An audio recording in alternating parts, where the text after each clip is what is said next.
सुन रानी आजू गाँव में बयार लागेला, अंगना में चूल्हा दल के गंध छानेला। तोहरा नजर पड़ते मनवा बहके लागे, पछुआ हवा जैसे बोल के बुलावे लागे।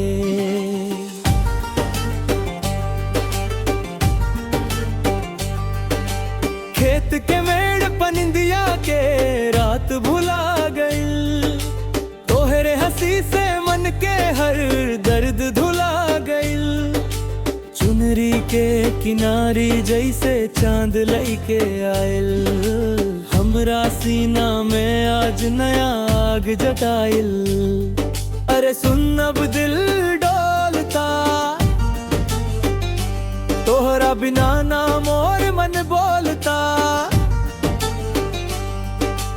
दूपल खातिर जियरा थमेला, तेरे नाम से सगरो गाँव चमकेला।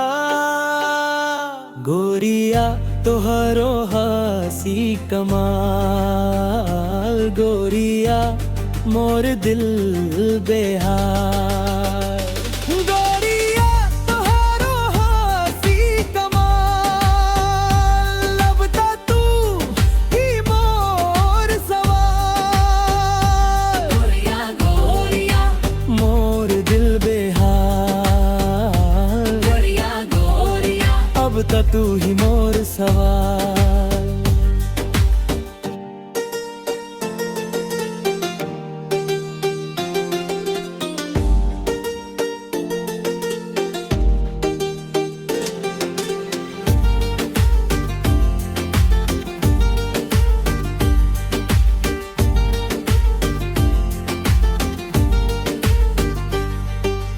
भोर भिन सहरा खेतन में निकली तहरा संग, कजरी जैसन लागे मन में उठेला उमंग।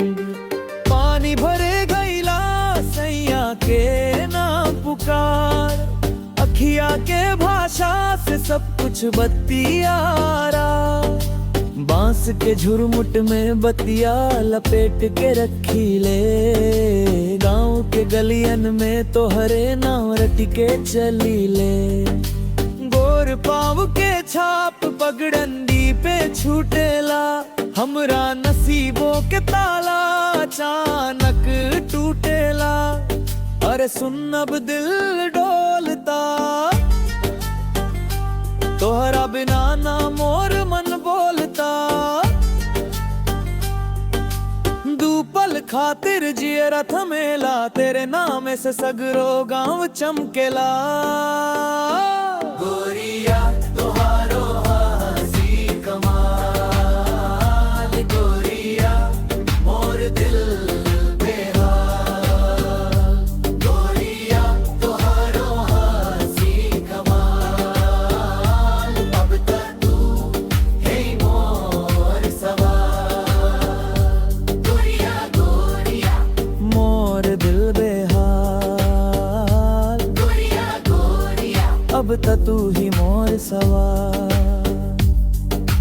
रात जदी नील हो जाए तोहार चेहरा दिया, अंधियारों में साथे साथे तू ही मोर पिया। जिद न कर आजू मन के बात सुन, हमरा धड़कन के डोली में तू ही बैठ चुन। गाँव के बुजुर्ग हंसी में बात कहेला, साच प्रेम के रास्ता ता धीरज से चलेला। हम त तोहरा नाम लिख दे हबुजली हथेली पा, जैसे सावन लिख देला में घन के पगली पा। गोरिया तोहरो हंसी कमाल, गोरिया मोर दिल बेहाल। गोरिया तोहरो हंसी कमाल, अब ता तू ही मोर सवाल। गोरिया गोरिया मोर दिल बेहाल,